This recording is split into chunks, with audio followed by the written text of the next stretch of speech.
Granites, MLA Road, Palluruthi. Contact 9446567002, 98460 94470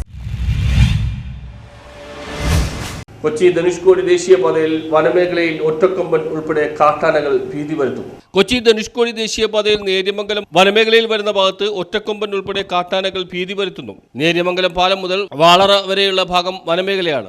റോഡിൽ ഈ ഭാഗത്ത് ഒറ്റക്കായും കൂട്ടായും കാട്ടാനകളെ ഇടയ്ക്കിടയ്ക്ക് കാണാറുണ്ട്. കടുത്ത വേനൽക്കാലത്ത് മാമലക്കണ്ടം ആവറുകുട്ടി വനമേഖലയിൽ നിന്ന് പെരിയാറിലേക്ക് വെള്ളം കുടിക്കാനായി പോകുന്ന കാട്ടാനകളെ കാണാനാകും. എന്നാൽ റോഡിൽ ഒറ്റയ്ക്ക് എത്തി യാത്രക്കാർക്ക് ഭീഷണിയാവുന്ന കാട്ടാന സാന്നിധ്യം സാധാരണ ദേശീയപാതയിൽ ഉണ്ടാകാറില്ല. എന്നാൽ കഴിഞ്ഞ ദിവസങ്ങളിൽ നേര്യമംഗലം മൂന്നുകലങ്ക് ഭാഗത്തും ചീയപ്പാറ ഭാഗത്തും കണ്ട ഒറ്റക്കൊമ്പനാണ് യാത്രക്കാരെ ഭീതിയിലാക്കിയിരിക്കുന്നത്. ഇതോടൊപ്പം 6 മൈൽ ഭാഗത്ത് 2 കാട്ടാനകൾ റോഡിൽ ഇറങ്ങിയത് യാത്രക്കാർക്ക് വാഹനം കടന്നുപോകാൻ തടസ്സമാവുകയും ചെയ്തു. ദേശീയപാതയിൽ നേര്യമംഗലം മുതൽ വാളറ വരെയുള്ള ഭാഗത്ത് വഴിവിളക്കുകൾ ഇല്ലാത്തത് പ്രശ്നമാണ്. കനത്ത മഴക്കാലമായതിനാൽ പുലർച്ചെയും രാത്രിയിലും മഞ്ഞ് വീഴ്ചയുമുണ്ട്. അതുകൊണ്ട് തന്നെ വഴിയോരത്ത് റോഡിലോ നിൽക്കുന്ന ഒറ്റക്കൊമ്പനെ വാഹനം ഓടിക്കുന്നവർക്ക് കാണാനാകാത്തത് ആശങ്കയ്ക്ക് കാരണമാണ്.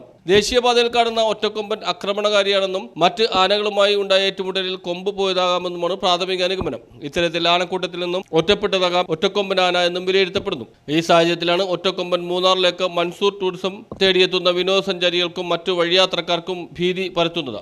News bureau, Kothamangalam.